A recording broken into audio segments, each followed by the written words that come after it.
कृष्ण के वंशज है वज्रनाभ जी, और अर्जुन के पुत्र है अभिमन्यु, अभिमन्यु के पुत्र है परीक्षित, राजा परीक्षित। परीक्षित भगवान गोपाल कृष्ण के वंशज से मिलने हेतु और भगवान की सभी पत्नियां जो अभी मथुरा नगरी में आ बैठी थी, उनका दर्शन करने हेतु महाराज परीक्षित मथुरा नगरी में आते हैं, वज्रनाभ जी से मिलते हैं। पर वज्रनाभ जी ने देखा कि मथुरा में तो हमें भेज दिया, हस्तिनापुर का राज्य परीक्षित को और मथुरा का राज्य वज्रनाभ जी को दिया, किंतु राज्य किस पे करे भाई, यहाँ प्रजा ही नहीं है। प्रजा हो तो राजा का महात्म्य है, यहाँ राज्य नहीं है। मथुरा पर अनेकों बार चढ़ाई की है, तो मथुरा तो नष्ट हो गया, वृंदावन नष्ट हो गया, कुछ भी नहीं था, केवल वन ही वन था। पता नहीं हमें अगर वज्रनाभ जी न होते ना, तो आज का वृंदावन हमें दिखाई नहीं देता। तो किस पर हम राज्य करें, प्रजा तो हो। शांडिल्य कहते हैं सबने आश्रय लिया शांडिल्य मुनि का, और उनको पूछा कि हे शांडिल्य मुनि, आप कृपया कर बताइए कि व्रज है क्या, व्रज माने क्या। बहुत सुंदर लीला है, कथा है, आप सुनिएगा ध्यान से। अब शांडिल्य मुनि कहते हैं विष्णुनाथ चरा शुक्र, कहते हैं विष्णुनाथ यानी राजा परीक्षित का एक नाम है विष्णुनाथ। भगवान ने उनकी रक्षा की, सुरक्षा की, उनका एक नाम हुआ विष्णुनाथ। अब उनको और वज्रनाभ जी को यह शांडिल्य मुनि बता रहे हैं, आओ मैं तुम्हें व्रज भूमि का रहस्य बताओ।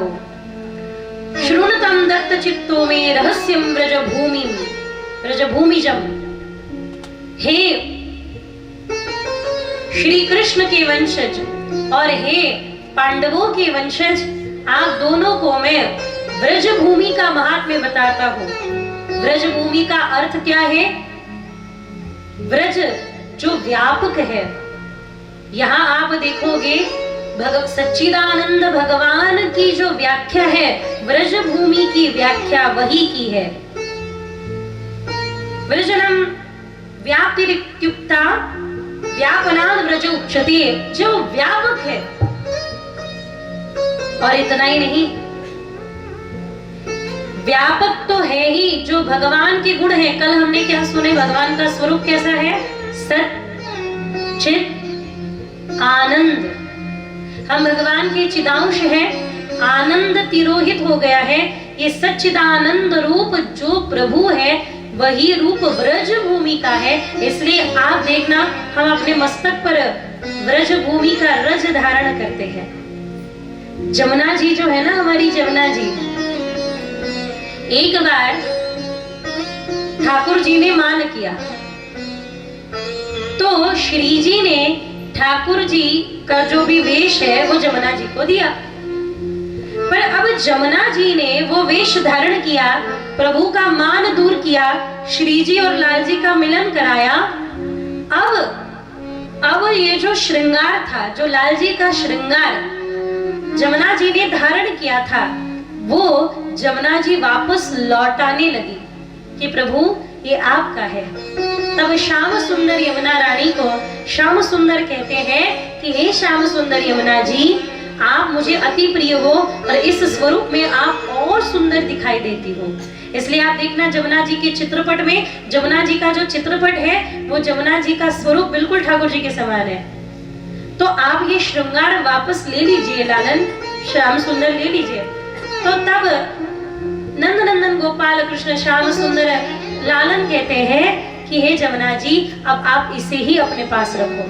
तो ये रखना इतना सहज नहीं, कैसे रखे, कहाँ रखे। और मुझे एक ही आपसे विनती है कि आपका स्वयं का ये श्रृंगार ही नहीं, तो आपका स्वरूप भी मेरे सदा पास रहे। तो मैं कैसे करूं, आपका ये स्वरूप मेरे सदा पास कैसे रहेगा।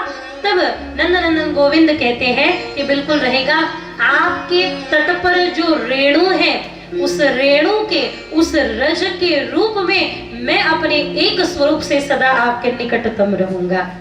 तो भगवान जमुना जी के तट पर जो भी रेणु है, जो भी रजकण है, उस रजकण के रूप में सदा जमुना जी के साथ नित्य विहार कर रहे हैं। ये स्वरूप नंदनंदन गोविंद का है। आप सोचो, हम उस पर गंदगी करते हैं, हम उसका पैर रखते हैं। ये भगवान का एक स्वरूप है, प्रभु की विभूति है। जमुना जी के तट पर व्रज की रज, और उस रज को उठाकर हम अपने मस्तक पर धारण करते हैं, रज का तिलक धारण करते हैं, एकमात्र यही भाव से कि प्रभु के स्वरूप को हम विराजमान कर रहे हैं।